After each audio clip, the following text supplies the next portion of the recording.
Hello friends, welcome back to the my new video guys and my YouTube channel guys. Today friend, we are going to upload guys Samsung phone sound and vibration setting guys, and today we will title guys call vibration guys. How can we use and set? Friends, you want to set means guys you want to on guys your phone call vibration settings. So how can we on and how can we use?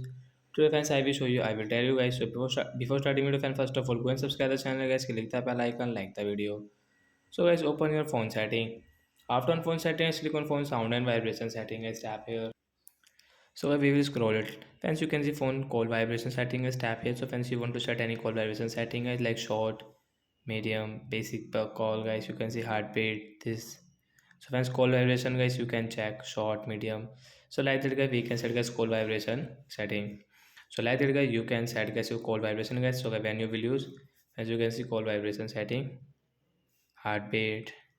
So like that guys, you can set and you can use it. So that's it guys. Thanks for watching the video. Bye bye guys. I hope friends understood how to set call vibration in Samsung phones. So bye guys.